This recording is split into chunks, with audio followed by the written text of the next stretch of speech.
بسم اللہ الرحمن الرحیم۔ پیارے ساتھیوں، السلام علیکم ورحمۃ اللہ۔ ساتھیوں، جو آج میں واقعہ یا قصہ آپ کے سامنے بیان کرنے جا رہا ہوں، ان کا تعلق ہمارے صحابہ کرام کی نمازوں کے بارے میں ہے۔ امید ہے کہ آپ کو میری یہ ویڈیو پسند آئے گی۔ اگر آپ کو میری یہ ویڈیو پسند آئے تو پلیز اس کو سبسکرائب کر دیں۔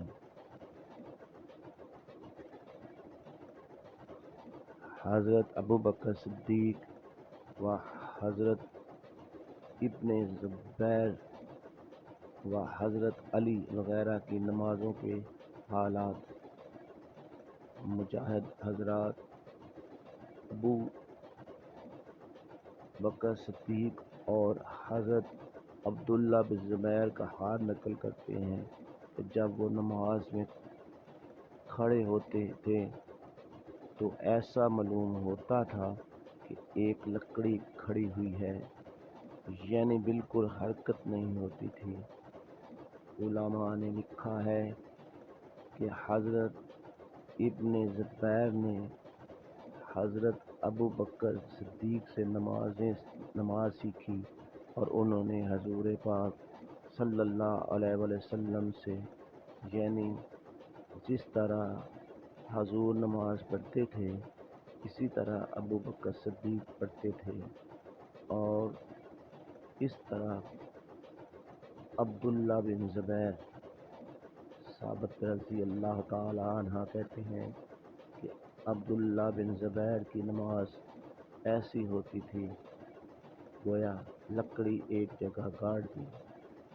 ایک شخص کہتے ہیں کہ ابن زبیر جب سجدہ کرتے تو اس قدر لمبا بے حرکت ہوتا تھا کہ چڑیا آ کر کمر پر بیٹھ جاتی۔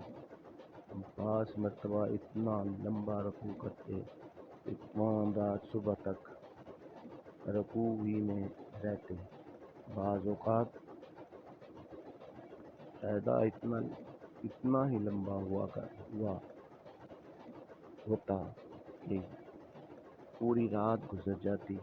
جب حضرت ابن زبیر سے لڑائی ہو رہی تھی تو ایک جگہ گولا مسجد کی دیوار پر لگا، جس سے دیوار کا ایک حصہ اڑا اور حضرت بن زبیر کے حلق اور داڑھی کے درمیان کو گزرا، مگر نہ ان کو کوئی انتشار ہوا نہ کوئی رکوع سجدہ مختصر کیا۔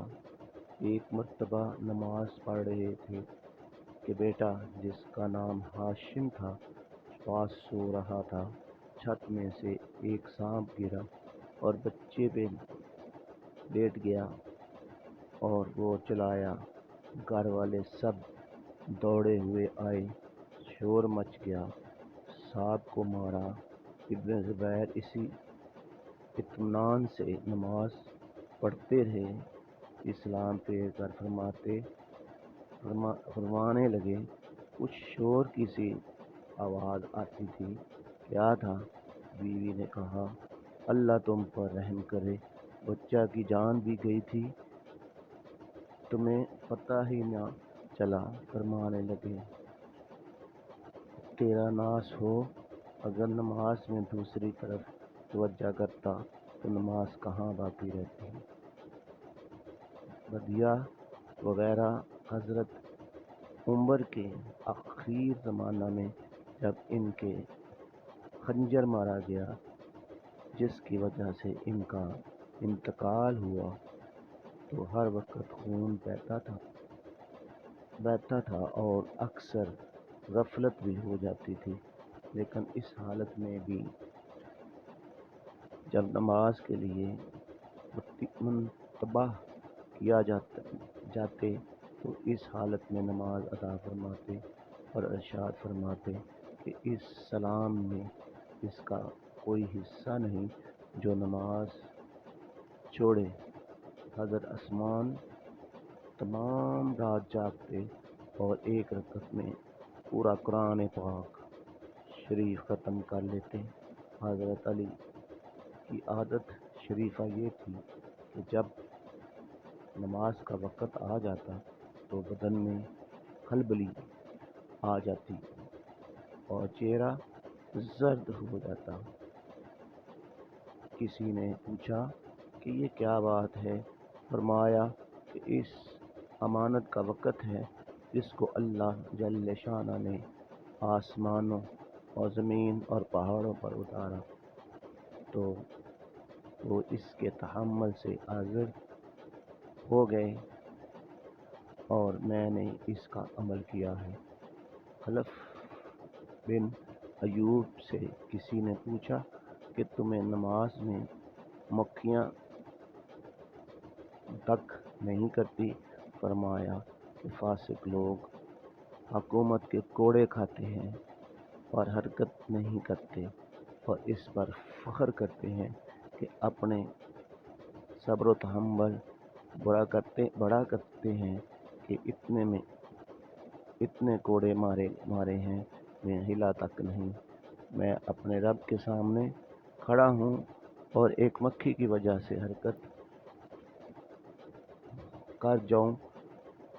مسلم بن یسار جب نماز کے لیے کھڑے ہوتے تو اپنے گھر والوں سے کہتے کہ تم باتیں کرتے رہو، مجھے تمہاری باتوں کا پتہ نہیں چلے گا۔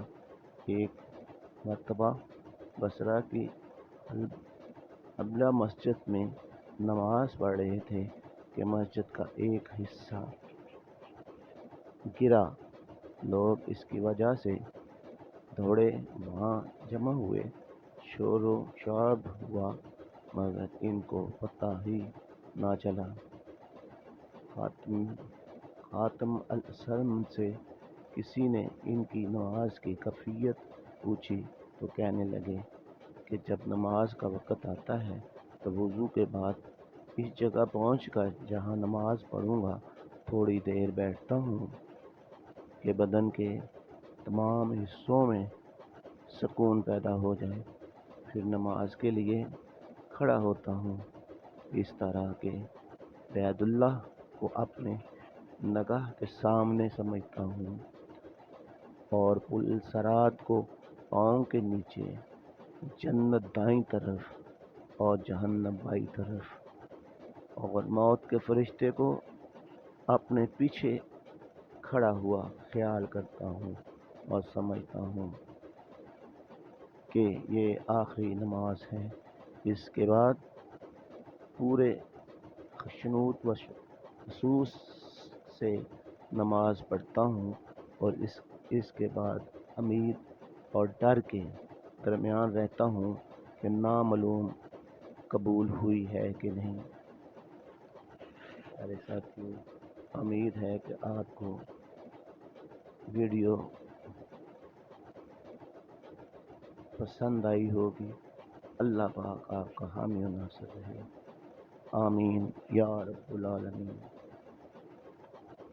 اپنی دعاؤں میں مجھے یاد رکھیے گا۔ شکریہ۔